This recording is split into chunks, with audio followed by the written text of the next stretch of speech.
Bismillahirrahmanirrahim. Assalamualaikum warahmatullahi wabarakatuh.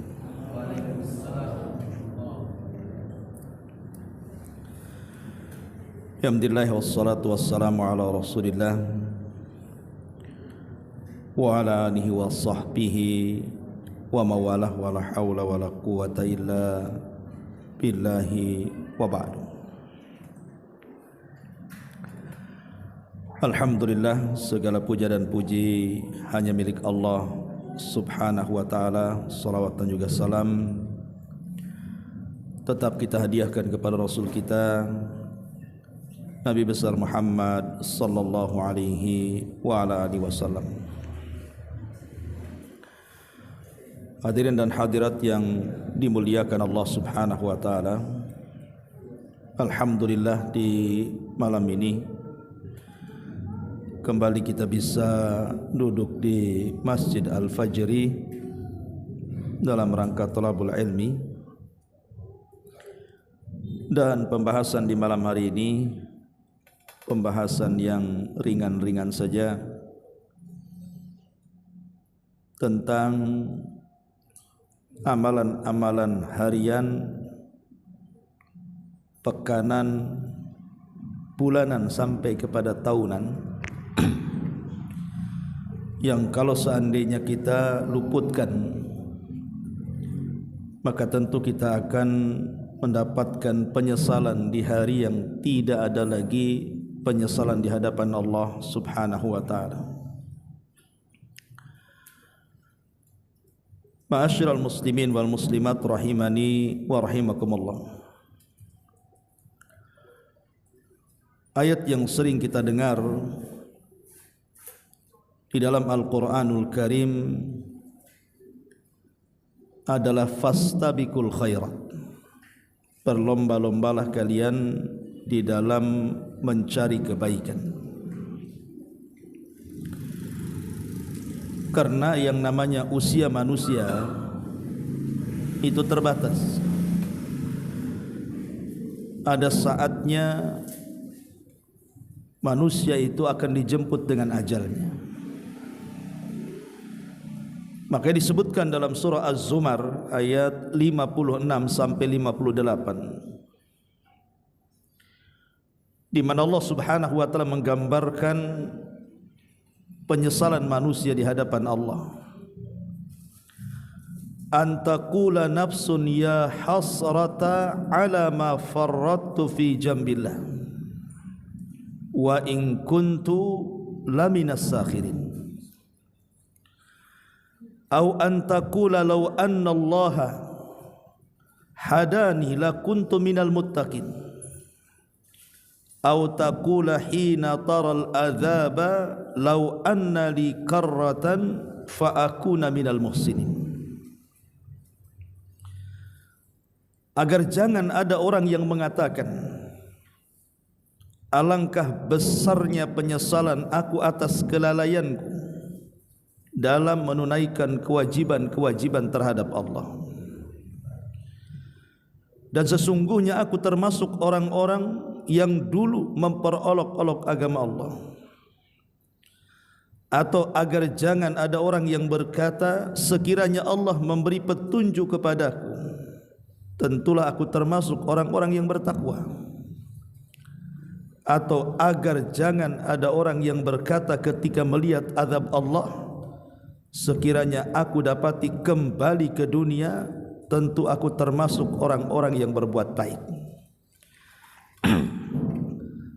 Penyesalan-penyesalan ini pasti satu hari akan dikatakan oleh kita.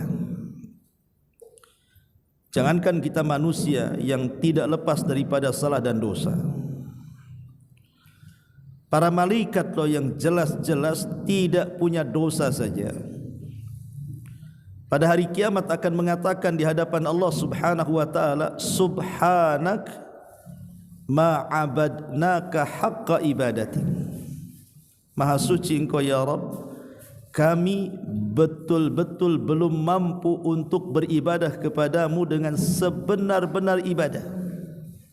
Itu malaikat. Macam mana kita? Makanya mumpung Allah Subhanahu wa taala berikan usia kepada kita, maka Allah katakan fastabiqul khairat, berlomba-lombalah kalian dalam kebaikan. Karena Allah juga mengatakan dalam surah Isra ayat 19, wa man aradal akhirata wa sa'a laha sa'yaha wa huwa mu'minun fa ulaika kana sa'yuhum mashkura.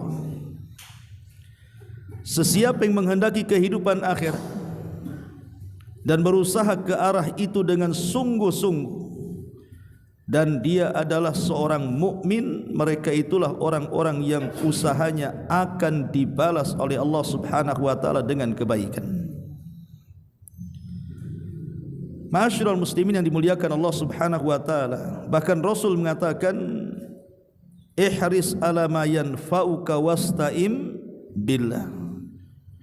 Bersemangatlah kalian di dunia ini mencari yang bermanfaat untuk kamu raih, dan mintalah pertolongan kepada Allah Subhanahu wa taala. Dan Nabi juga mengatakan, igtanim khamsan qabla khamsin. Jaga 5 perkara sebelum datang 5 perkara. Syababaka qabla haramik, wa sihhataka qabla saqamik, wa ginaka qabla faqrik, wa faraghaka qabla syughlik, wa hayataka qabla mautik. Masa mudamu sebelum masa tuamu, masa sehatmu sebelum masa sakitmu, masa kayamu sebelum masa fakirmu, dan masa lapangmu sebelum datang kesibukan kamu, dan masa kehidupanmu sebelum datang kematian. Lah ayat-ayat dan hadis ini yang sering kita dengar adalah motivasi kepada kita supaya kita pandai-pandai mencari amalan-amalan yang kelak bermanfaat di hadapan Allah Subhanahu wa taala. Maka amalan apa saja yang harus kita jaga dalam keseharian kita, kemudian juga dalam pekanan kita, dalam bulanan kita, bahkan dalam tahunan. Inilah yang kita akan bahas pada malam hari ini. Ma'asyiral muslimin yang dimuliakan Allah Subhanahu wa taala, pertama amalan harian. Jangan pernah meninggalkan salat 5 waktu. Jaga salat 5 waktu. Nabi sallallahu alaihi wasallam mengatakan, khamsu salawatin katabahunna Allahu 'alal ibad. Faman jaa'a bihinna lam yudayyi minhunna syai'an istighfafan bihaqqihin kana lahu 'indallah ahdun an yudkhilahul jannah. Salat 5 waktu yang Allah telah tetapkan bagi hamba-hambanya. Barang siapa yang mendatangkan salat 5 waktu itu, dia tidak pernah meremehkan akan salat 5 waktu itu, memang betul-betul dia jaga, maka Allah Subhanahu wa taala akan janji kepada orang yang menjaga salat 5 waktu itu, an yudkhilahul jannah, untuk memasukkan ke dalam surga. Tapi sebaliknya kata Rasul, wa man lam ya'ti bihinna falaysa lahu 'indallahi ahdun in syaa'a 'adzabahu wa in syaa'a adkhalahul jannah. Tapi siapa yang tidak menjaga salat 5 waktu itu, maka dia tidak akan dapat perjanjian yang akan menyelamatkan kita ke dalam surga. Tetapi kata Rasul, kalau Allah mau, Allah akan azab dia, atau kalau Allah mau, Allah akan ampuni dia. Lihat di sini bagaimana Nabi SAW memberikan jaminan surga bagi orang yang menjaga salat 5 waktu. Bahkan ada lebih hadis-hadis itu ancaman-ancaman berat bagi orang-orang yang tidak pernah memperhatikan salat 5 waktu. Contoh, Rasul mengatakan, man hafadha 'alaiha kanat lahu nuran wa burhanan wa najatan yaumal qiyamah, wa man lam yuhafid 'alaiha lam yakun lahu nurun wala burhanun wala najatun. wa kana yaumal qiyamati ma'a Qarun wa Fir'aun wa Haman wa Ubay ibn Khalaf. Siapa yang menjaga solat 5 waktu kata Rasul, maka dia akan mendapatkan cahaya, dia akan mendapatkan bukti dan juga keselamatan pada hari kiamat. Tapi siapa yang tidak menjaga solat 5 waktu, dia tidak akan dapat cahaya, dia tidak akan dapat bukti, dia tidak akan selamat, bahkan dia akan dikumpulkan bersama Qarun, bersama Fir'aun, bersama Haman, dan bersama Ubay ibn Khalaf kata Rasul. Lihat bagaimana ancaman orang yang melalaikan solat 5 waktu. Dikumpulkan satu neraka dengan Qarun, dikumpulkan satu neraka dengan Fir'aun, dikumpulkan satu neraka dengan Haman dan Ubay ibn Khalaf. Ngeri kawan. Ya. Kenapa kemudian Nabi SAW mencontohkan 3 manusia durhaka ini? Pertama Qarun. Qarun dikenal dengan apa? Dengan kekayaannya. Karena biasanya kekayaan itulah yang melalaikan solat. Kemudian yang kedua, Rasul contohkan dengan Fir'aun. Fir'aun dikenal dengan kekuasaannya. Karena kekuasaan itulah terkadang melalaikan solat. Kemudian Haman, Perdana Menteri Fir'aun. Maka di antara yang melalaikan solat juga adalah para penjilat penguasa. Kemudian Ubay ibn Khalaf, seorang tajir, pedagang, sukses dia. Maka biasanya yang melalaikan solat juga karena sibuk mengejar dunia dengan usahanya.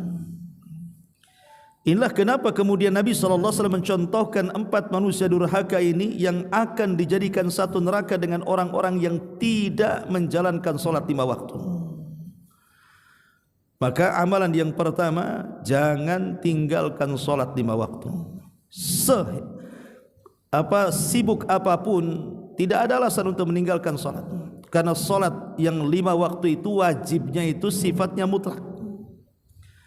Namanya wajib sifatnya mutlak itu tidak bisa gugur dengan sakit, tidak bisa gugur karena perang, tidak bisa gugur dikarenakan safar.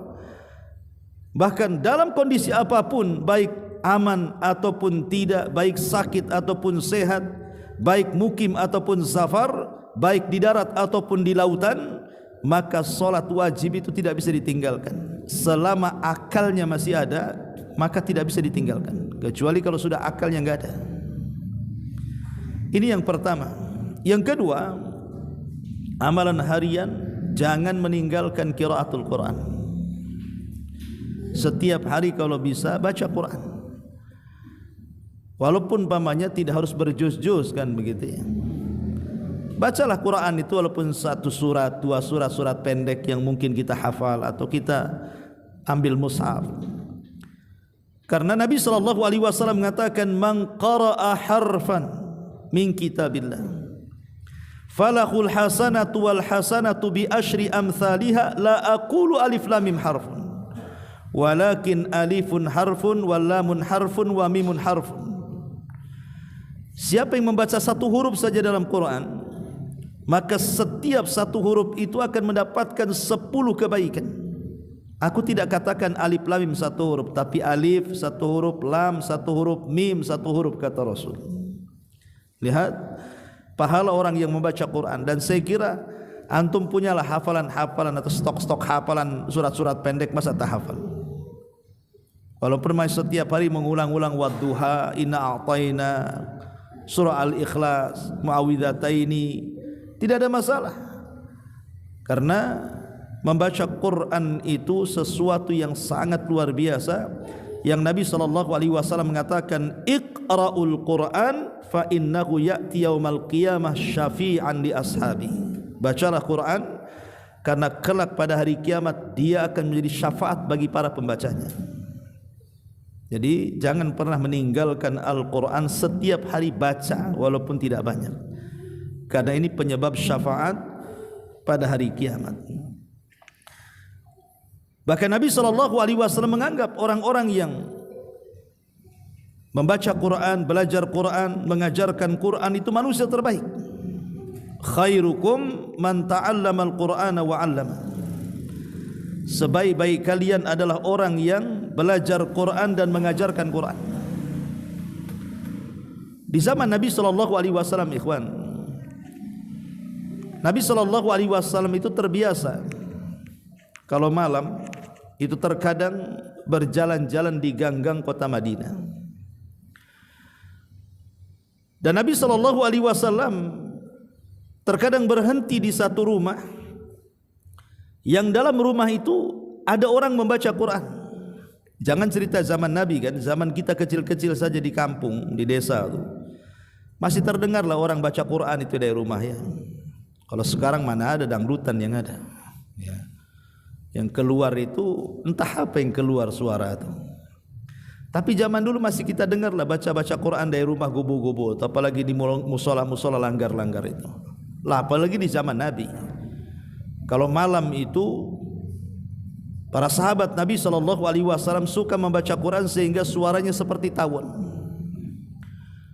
Jadi satu malam Nabi sallallahu alaihi wasallam tiba-tiba kemudian singgah di satu rumah karena menakjubkan bacaannya. Sampai terlenanya Rasul dengan bacaan Quran oleh penghuni rumah itu. Rasul tidak sadar berdiri lama sampai mendekati subuh. Ketika dia sadar dia sudah mau dekat subuh nih, langsung balik dia karena dia harus mengimami sholat subuh kan. Lalu selepas sholat subuh dia panggil penghuni rumah itu. Rupanya penghuni rumah itu namanya Abu Musa al-Ash'ari radhiyallahu anhu. Ya Aba Musa, kemari kamu. Kata Abu Musa, ya wahai Rasul. Kata Rasul, tahukah engkau ya Aba Musa, semalam aku berdiri di samping rumah. Aku mendengarkan suara Qur'anmu yang indah. La sautuka kamizmar min mazamiri ali Daud. Suaramu hai Aba Musa seperti lantunan suara Nabi Daud ketika taranum Zabur. Ingat mukjizat Nabi Daud itu, dia diberikan suara yang sangat banyak. Lebih daripada 70 suara Nabi Daud itu bisa melantunkan Zabur. Dan setiap satu suara ke suara berikutnya itu semakin indah, semakin indah, semakin indah. Sampai burung-burung, gunung-gunung itu ikut bertasbih. Itulah mukjizatnya Nabi Daud itu. Jadi Nabi SAW memuji Abu Musa, suaramu seperti Daud katanya.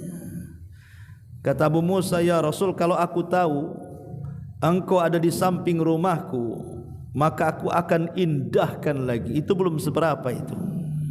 Lihat bagaimana para sahabat Nabi SAW semangat untuk membaca Quran. Maka jangan meninggalkan Al-Quran. Ini amalan kedua. Amalan ketiga, Qiyamul Lail. Kalau memang bisa kita mampu melaksanakan Qiyamul Lail, walaupun mungkin tidak tiap hari, ya waktu-waktu mungkin 2-3 hari sekali. Yang penting ini amalan pekanan, amalan harian harus ada lah kan begitu. Karena bagaimanapun Qiyamul Lail itu ikhwatu fiddin itu mewariskan keikhlasan. Mau ria sama siapa orang yang sholat malam itu ikhwan? Nggak ada. Mau ria sama siapa? Antum bangun sendirian, kecuali antum live lain. Sebelum takbir antum buka TikTok dulu ya lah. Tapi kalau antum tidak buka handphone, antum sholat di saat manusia sedang tertidur, ini mewarisi keikhlasan namanya. Karena tidak ada yang tahu kecuali dia dengan Allah Subhanahu wa taala saja kan. Kemudian juga yang kedua, tafakur di malam hari itu lebih berasa dibandingkan tafakur di siang hari. Kemudian juga yang ketiga, akan ada pengaruh kepada akhlak dia saat bermuamalah dengan manusia. Beda orang yang bermuamalah kalau dia tukang solat malam dengan orang yang tidak solat malam. Itu akan beda kita ini menghadapi orang itu. Karena orang yang solat malam itu jiwanya baik kata Nabi. Kemudian juga di waktu itu memang tempatnya kita bertobat kepada Allah kan. Ingat hadis tentang nuzul turunnya Allah ke langit dunia. Kemudian Allah mengatakan, siapa yang berdoa ku kabulkan, siapa yang minta ku kasih, siapa yang istighfar ku ampuni dosa-dosanya. Jadi memang waktu malam itu adalah waktu yang tepat untuk istighfar, untuk bertobat kepada Allah Subhanahu wa taala. Bahkan lebih daripada itu, qiyamul lail itu termasuk sifat daripada sifat-sifat penduduk surga. Sebagaimana disebutkan dalam surah Al-Imran ayat 15 sampai 17 kan, as-sabirina was-sadiqina wal qanitina wal munfikina wal mustaghfirina bil ashar. Ada kalimat wal mustaghfirina bil ashar. Mereka orang-orang yang beristighfar di waktu sahur. Itulah salah satu sifat dari sifat-sifat penghuni surga. Ma'asyiral muslimin wal muslimat rahimani wa rahimakumullah. Ini amalan-amalan harian. Kalau bisa jangan pernah meninggalkannya. Jaga salat 5 waktu, kemudian jaga Al-Quran, kemudian jaga qiyamul lail, kemudian jaga zikir. Ya, zikir tentu pagi petang kan ada zikir itu. Zikir ini dalam sehari macam-macam zikir kan. Zikir setelah salat, zikir pagi petang, zikir sebelum tidur. Jadi banyak zikir-zikir itu. Karena Nabi SAW pernah ditanya oleh seorang sahabat Nabi SAW tentang seorang laki-laki yang bertanya kepada Rasul, "Ya Rasulullah, inna syara'i al-Islam qad kathurat alayya." Rasul, syariat-syariat Islam itu sudah banyak saya kerjakan. Saya sudah melakukan ini, melakukan itu, macam-macam saya lakukan. Kemudian orang ini mengatakan, fa akhbirni bi syai'in atashabbathu bihi. Maka habarkan kepadaku tentang sebuah amalan yang aku terus-terusan tidak bisa terus-terusan untuk mampu mengamalkan amalan itu. Kira-kira apa amalan yang bisa dilakukan terus-terusan? Kalau salat kan nunggu waktu. Zuhur ke asar, asar ke maghrib kan ada waktunya. Puasa juga ada waktunya, nunggu Senin Kamis. Ya. Kemudian juga haji apalagi gitu, nunggu banyak duit dulu. Jadi sahabat ini minta amalan yang bisa terus-terusan dilakukan sama dia, yang tidak mengenal tempat, tidak mengenal waktu, tidak mengenal usia gitu ya. Bisa dilakukan siapa saja, anak kecil, orang remaja, dewasa, tua, perempuan, laki-laki, sehat, sakit, safar, mukim. Pokoknya semua orang bisa melakukannya. Maka Rasulullah SAW mengatakan, la yazalu lisanaka ratban min dzikrillah. Maka jangan berhenti lisanmu untuk basah dari zikir kepada Allah Subhanahu wa taala. Inilah amalan ringan tapi pahalanya segudang. Itulah zikir kepada Allah Subhanahu wa taala. Ma'asyiral muslimin wal muslimat rahimani wa rahimakumullah. Dan yang terakhir tentunya, karena setiap saya, antum atau siapapun, saya kira antum pasti punya handphone. Tidak mungkin tidak punya handphone. Zaman sekarang nggak punya handphone kampungan lah. Sekarang hampir semua punya handphone, satu orang dua pula handphonenya. Ada yang 3, ada yang 4. Apa dia sedang jual handphone saya tak tahu. Tapi yang jelas bahwa hampir tidak ada manusia di zaman sekarang kecuali tangannya ada handphone. Maka biar handphone ini bermanfaat dan mendatangkan pahala setiap hari, maka share-lah yang baik-baik. Kalau hendak menulis, tulislah dakwah di dalamnya. Kalau mau copy paste, ya copy paste dakwah di dalamnya. Artinya dengan wasilah handphone itu kita bisa menyebar kebaikan sebanyak-banyaknya dengan berdakwah lewat handphone. Bisa berdakwah lewat handphone. Ya siapa tahu coba kalau kita share di Facebook, kita share di Instagram, di YouTube atau di TikTok atau apalah namanya aplikasi dalam handphone itu. Entah ada yang baca akhirnya terpengaruh, entah ada yang mendengar akhirnya kemudian semangat ibadah. Kita tidak tahu. Ya. Sementara Nabi SAW mengatakan, man da'ila hudan kana lahu minal ajri mithlu ujuri man tabi'ahu la yanqusu min ujurihim syai'an. siapa yang mengajak manusia ke dalam hidayah, kemudian dia akan mendapatkan pahala dan pahala orang yang mengikutinya tanpa mengurangi pahala mereka sedikit pun. Kita tidak ada yang tahu, gara-gara bacaan kita orang sadar, gara-gara ucapan kita orang sadar kan? Karena menyebar sesuatu yang sifatnya mudah sampai ke orang itu hari ini hanya lewat handphone, lewat apa lagi? Dan Rasul mengatakan kepada Ali radhiyallahu an, fa wallahi la an yahdiyallahu bika rajulan wahidan khairun laka min humrin na'am. Ya Ali, demi Allah, kalau sekiranya lantaran lisanmu satu orang dapat hidayah, itu lebih baik dibandingkan unta merah. Maksudnya unta merah itu kendaraan yang paling mahal di zaman itu. Sebutkan kendaraan yang paling mahal di zaman sekarang, berapa triliun harganya.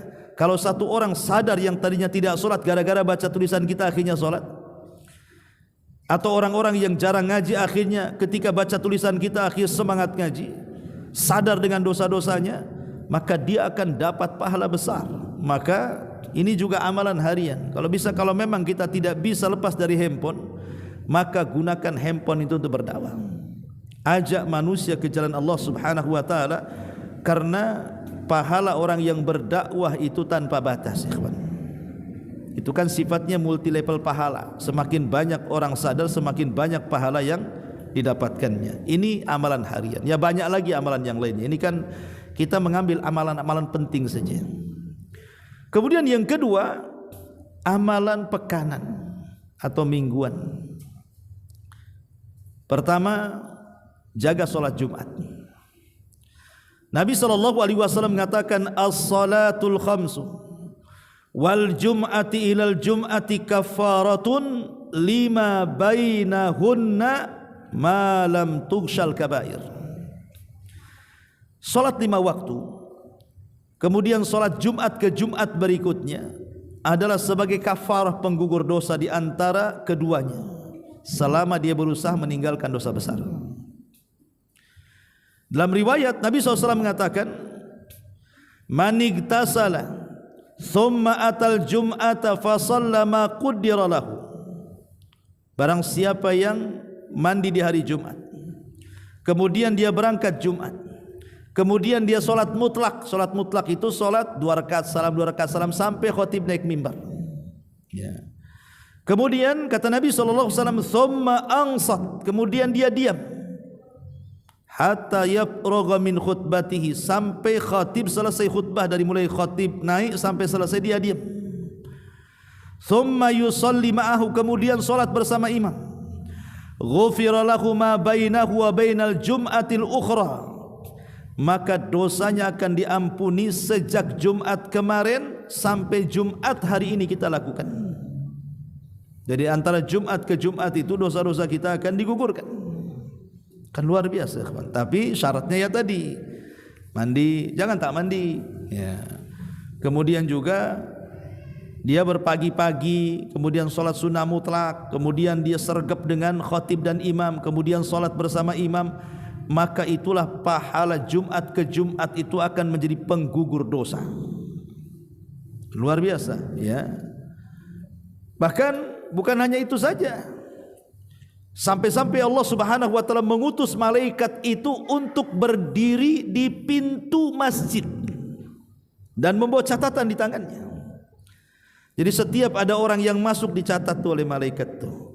Kalau dia mendapatkan saf pertama, maka malaikat mencatat dia mendapatkan pahala seperti berkurban seekor unta. Kemudian setelah saf pertama penuh, datang saf kedua, maka malaikat akan mencatat juga sama. Ini orang sudah mendapatkan pahala seperti berkorban seekor sapi. Kemudian saf kedua penuh, datang saf ketiga, maka malaikat akan mencatat ini orang yang masuk ini dapat pahala seperti berkurban dengan seekor kambing. Ketika saf ketiga penuh, datang saf keempat, maka malaikat akan mencatat nih saf keempat nih akan mendapatkan pahala seperti korban seekor ayam. Kemudian saf yang keempat penuh, datang saf yang kelima, maka malaikat mencatat nih yang kelima nih pahalanya seperti kurban dengan telur ayam. Setelah saf kelima, malaikat nggak ada lagi itu di pintu, karena sudah tinggal tai ayamnya tuh ke belakang tuh. Ya. Nah, sudah nggak ada lagi kan, malaikatnya sudah masuk ikut sholat Jumat tuh. Nah ini aneh hari ini, kadang-kadang saya jadi khotib itu kadang-kadang di banyak masjid itu berudul-berudul orang itu, kalau saya sudah naik khutbah itu baru berdatangan tuh. Apa enggak tai ayam namanya? Ya unta ya tak dapat gitu ya. Kemudian sapi tak dapat, kambing tak dapat, ayam tak dapat, telur pun tak dapat. Coba. Ma'asyiral muslimin wal muslimat rahimani wa rahimakumullah. Makanya kenapa ada perintah tabkir kita ini bersegera melaksanakan sholat Jumat. Karena berangkatnya saja sholat Jumat itu sudah pahalanya besar. Setiap langkah-langkah kaki menghapus dosa, mengangkat derajat, itu baru langkah kakinya tuh. Belum lagi kemudian keutamaan sholat Jumat itu sendiri. Ini yang pertama. Yang kedua, ibadah pekanan itu jangan, ya kalau bisa sih lakukan puasa Senin Kamis. Nabi SAW mengatakan ketika ditanya soal puasa hari Senin, kata Rasul, fihi wulidtu fi wa fihi unzila alayya. Hari Senin itu adalah hari aku dilahirkan, dan hari Senin itu adalah hari ketika aku diangkat menjadi nabi. Jadi wahyu turun pertama itu hari Senin di Gua Hira, gitu maksudnya. Ketika Nabi SAW ditanya tentang saumu yaumul itsnain wal khamis, puasa hari Senin dan Kamis, maka Rasul mengatakan tu'radul a'mal yaumal itsnaini wal khamis fa uhibbu an yu'rad amali wa ana shaim. Akan ditampakkan amal-amal kita ini setiap Senin dan Kamis, dan saya suka, kata Rasul, kalau amalanku diperlihatkan di hadapan Allah sementara aku sedang berpuasa. Maka kalau memang Allah Subhanahu wa taala berikan kesanggupan kita tahan lapar, maka biasakan puasa. Karena kan orang itu kan diberikan kemampuan ibadah itu macam-macam, ikhwan. Macam-macam. Ada orang yang hobi puasa tapi tak hobi salat malam, ya kan? Karena kalau puasa dia tahan lapar, tapi kalau salat malam dia tak tahan kantuk. Jadi orang yang dia tiduran tapi dia tahan laparan tuh. Atau sebaliknya, ya, dia sanggup begadang, dia bisa salat malam tapi laparan pula dia, tak bisa dia puasa. Atau mungkin dia tidak bisa puasa, tidak bisa sholat malam, tapi dia dermawan orangnya, suka sedekah. Ya. Jadi hobi ibadah manusia itu kan macam-macam ya. Ya, tapi ada juga mungkin dia pelitan orangnya, tak susah dia sedekah kan. Tapi kalau umpamanya dia zikir, baca Quran, rajin pula dia. Jadi manusia itu diberikan kekuatan dalam ibadah itu macam-macam. Makanya pintu sorga sendiri dibagi-bagi. Ada pintu solat, ada pintu puasa, ada pintu zakat, ada pintu haji, ada pintu jihad gitu ya. Karena kemampuan orang beribadah itu kan beda-beda. Tapi kalau Allah anugerahkan kepada antum memang bisa berpuasa Senin Kamis, maka sangat baik sekali, itu ibadah pekanan namanya. Kemudian juga yang ketiga, silaturahim.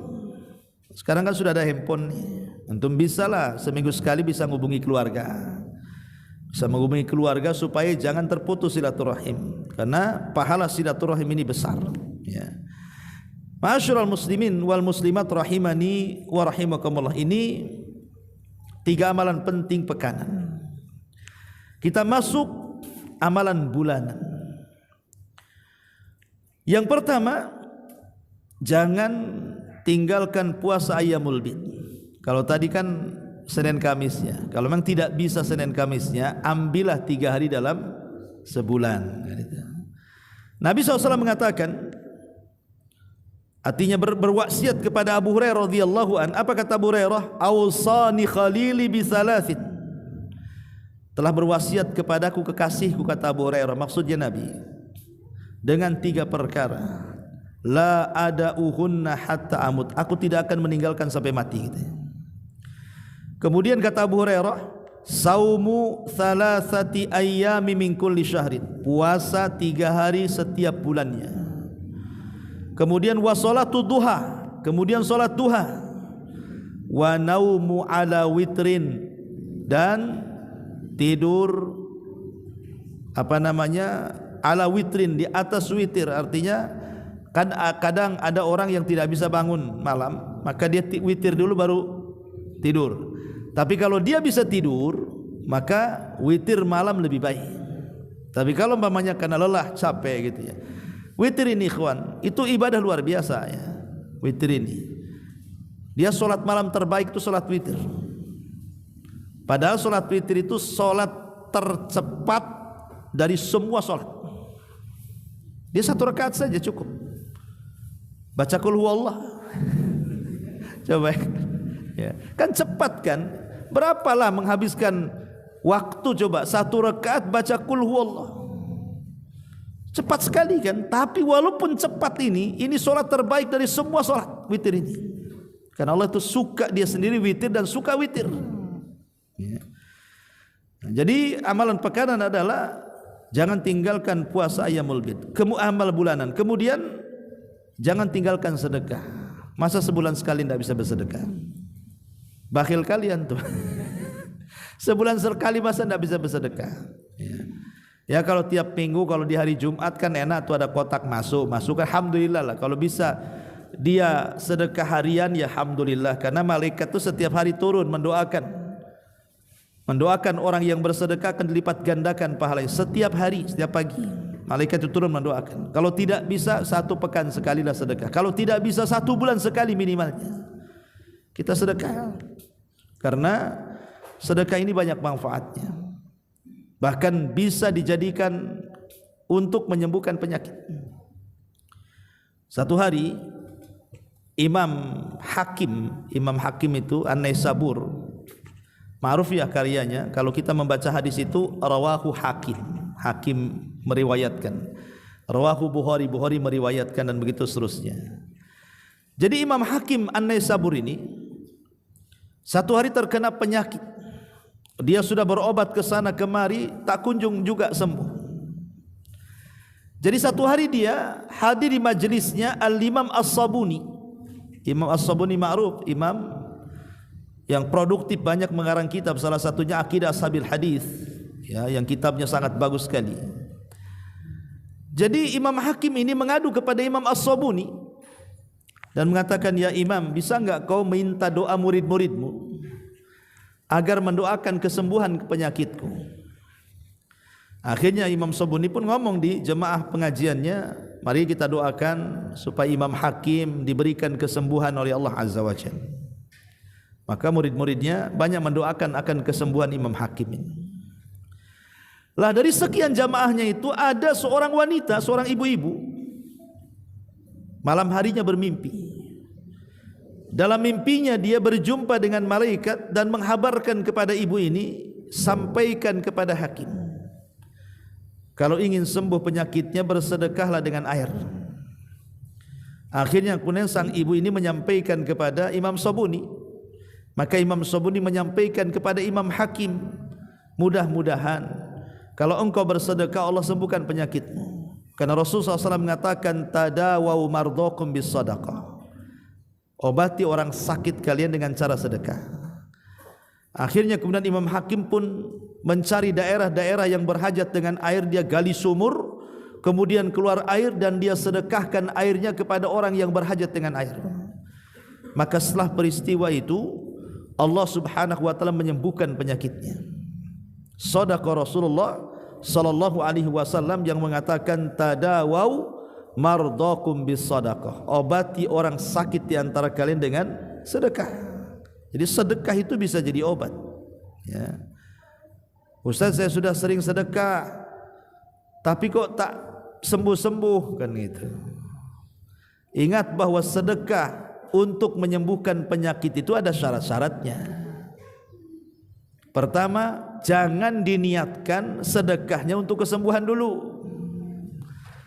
tapi niatkan sedekah itu lillahi ta'ala dulu. Kan beramal itu karena Allah dulu kan gitu ya. Jadi sedekahnya lillahi ta'ala dulu, itu yang pertama, minta keridhaannya. Baru setelah itu dengan wasilah sedekah itu kita minta kesembuhan. Jangan dibalik kan itu. Saya sedekah karena penyakit, enggak sembuh-sembuh penyakitnya, Allah pula disalahkan. Kalaupun sudah umpamanya syarat-syarat sedekah itu terpenuhi, kemudian juga tak kunjung sakit, ya memang sudah takdir, mau diapakan kan begitu. Takdir Allah itu tidak bisa dirubah. Boleh jadi dengan sakit itu gugurlah banyak-banyak dosa, karena ada sorga itu yang tidak bisa diraih dengan puasa, dengan solat, dengan zakat, dengan baca Quran, hanya bisa diraih dengan sabar. Dan sabar itu mesti harus ada ujian. Lah salah satu ujian yang berat itu adalah sakit biasanya. Ya.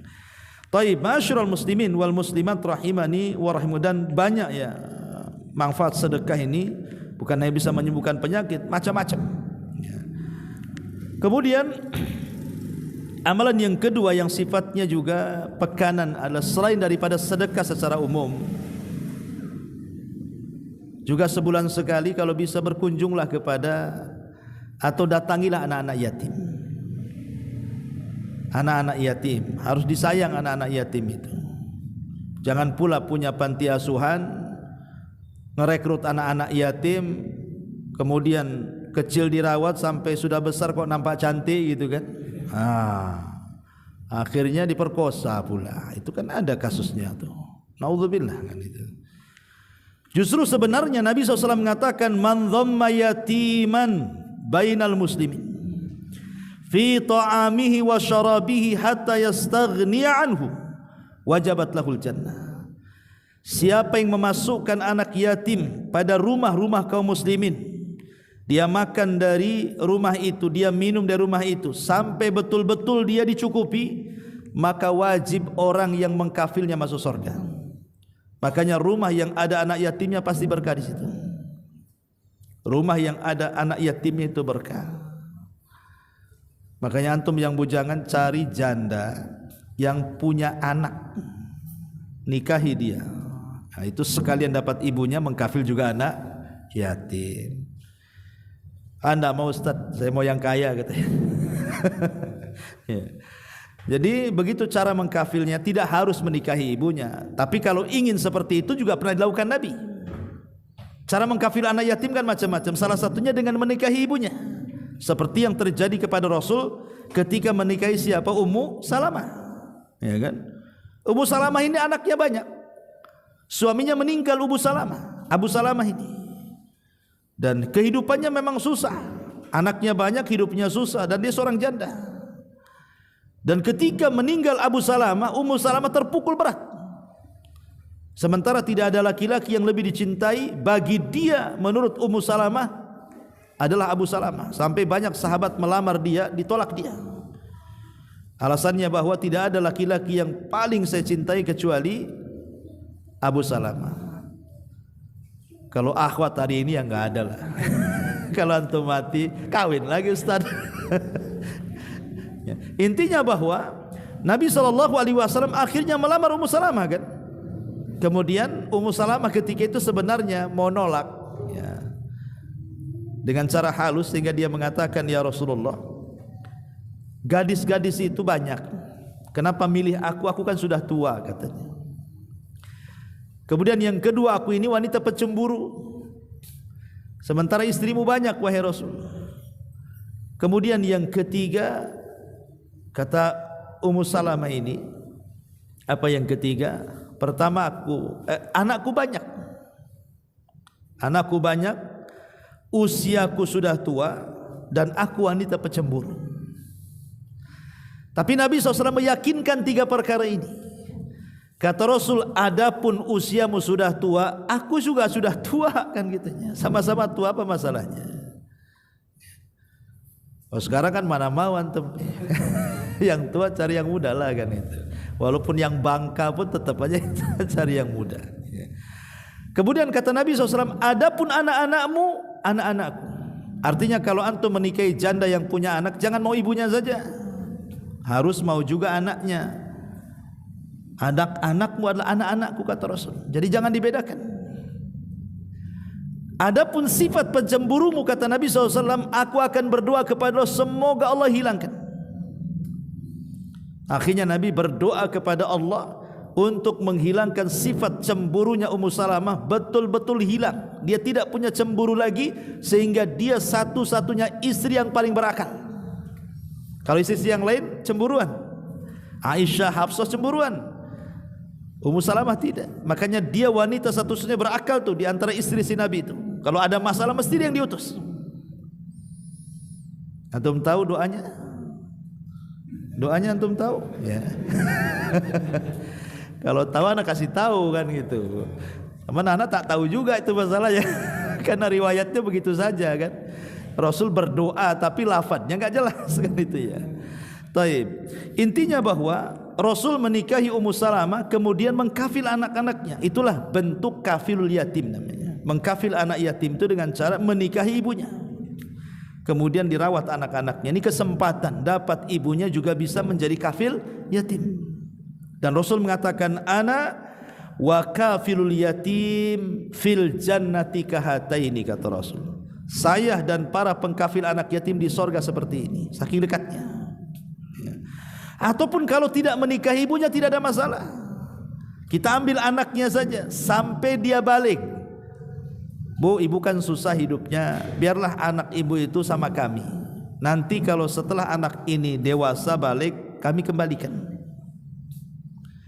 Karena Rasul mengatakan la aitama ba'dal bulug, tidak dinyatakan yatim kalau sudah balik. Jadi batas anak yatim itu sampai balik. Baliknya laki-laki 15 tahun, baliknya wanita 9 tahun. Artinya kalau antum mengambil bayi anak yatim, kemudian antum hidupi mereka, cukupi mereka, baik kehidupan badan, ruh ataupun sekolahnya, sampai dia balik, berarti antum sudah mengkafil anak yatim itu. Karena kalau sudah di atas balik, posisinya bukan yatim lagi walaupun ayahnya meninggal. Boleh jadi kalau dia susah ya kita katakan fakir, kita katakan miskin kan itu. Kalau kita tetap menolong berarti bukan menolong anak yatim tapi menolong orang miskin, beralih dia pahalanya ya. Saya bayangkan kalau kita mengkafil anak yatim dari besar sampai balik, walaupun balik masih juga antum biayai, berarti antum dapat 2 pahala. Pertama anak yatim antum kafil, setelah itu beralih dari anak yatim ke orang miskin, dapat 2 pahala kan. Ya, kalau seandainya tidak ada batas usia anak yatim itu, ya antum anak yatim juga kan, bisa juga antum minta juga. Antum buat panti asuhan aja. Saya anak yatim juga Ustaz, pada tua bangka tuh. Makanya kemudian dibatasi dengan usia balik. Ya, itu baru dia katakan anak yatim. Jadi kalau memang bisa lah ya, bulanan itu ya datang anak-anak yatim, datang ke fakir miskin, tolong mereka. Ya. Ini amalan bulanan dan amalan tahunan ya, kalau Allah berikan rizki kepada kita, haji atau umroh lah. Ini amalan tahunan nih, haji ataupun umroh. Kalau tidak bisa haji ya umroh. Nabi SAW ditanya tentang amalan yang paling afdal, maka Rasul mengatakan imanun billah, beriman kepada Allah dan beriman kepada Rasulnya. Kemudian sahabat bertanya, apalagi wahai Rasul? Kemudian Rasul mengatakan jihad di jalan Allah. Kemudian apalagi wahai Rasul? Kemudian Rasul mengatakan hajjun mabrur, haji yang mabrur. Dan syarat haji yang mabrur itu ada 5. Kalau anda ingin haji dan ingin mabrur hajinya, pertama berangkat dari harta yang dihalalkan, bukan harta hasil korupsi ya, ataupun hasil dari judi online. Kemudian yang kedua, an yabta'ida anil fiski wal ithmi wal jidali fi. Ketika pelaksanaannya jauhi kefasikan, jauhi dosa dan jangan berdebat. Kemudian yang ketiga, an ya'tiya bil manasik wifqa sunnatin nabi. Hendaklah belajar manasik haji yang sesuai dengan sunnah Nabi. Jangan aneh-aneh. Ya, karena biasanya orang berangkat haji karena enggak ada ilmunya, akhirnya terkadang melaksanakan manasik itu jauh daripada sunnah. Harusnya melempar batu malah sendal buat dilempar. Ya. Kemudian juga yang keempat, an yura'i bihajjihi, alla yura'i bihajjihi. bal yukhallisu fihi li rabbih. Jauhi riya dengan hajinya itu. Makanya sering saya katakan bahwa yang kurang di negeri kita ini saat melaksanakan haji adalah bimbingan manasik haji, terutama soal niat. Soal niat tuh. Makanya kita lihat coba habis orang haji kemarin itu kan dari jemaah mana itu, jemaah Makassar tuh mana gitu kan. Itu pulang haji didandani. Ada yang emasnya berkilo-kilo ya. Dari leher sampai kaki dipasang. Apa tujuannya? Orang turun dari pesawat itu kan harusnya pakai pakaian yang sederhana, yang syar'i kan gitu. Bukannya bermegah-megah. Bahkan ada yang kemudian ketika habis dah haji tidak dipanggil haji atau bu haji itu sakit hati itu. Nggak mau lagi itu nengok sama dia tuh. Kenapa? Aku dah menghabiskan uang banyak kok nggak dipanggil Pak Haji katanya.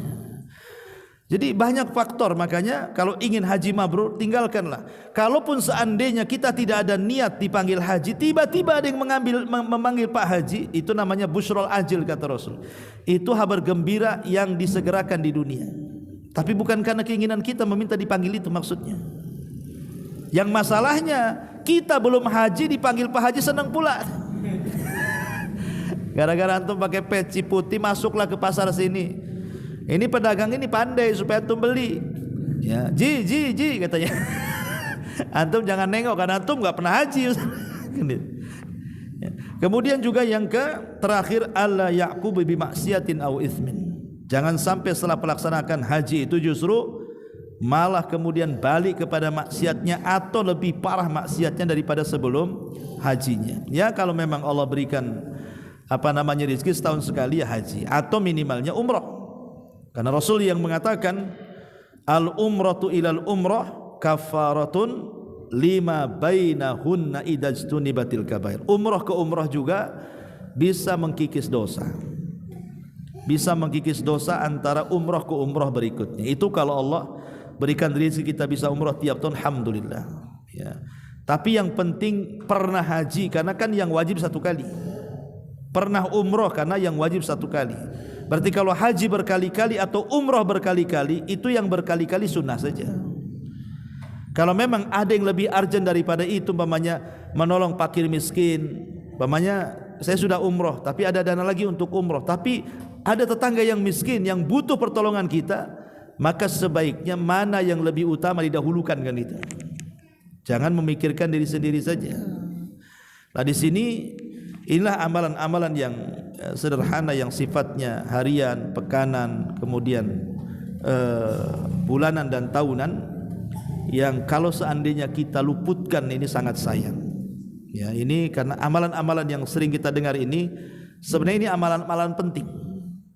Yang kalau orang itu meninggalkannya bisa menyesal nanti di hari yang tidak ada penyesalan di hadapan Allah Subhanahu wa taala. Wallahu a'lam bishawab.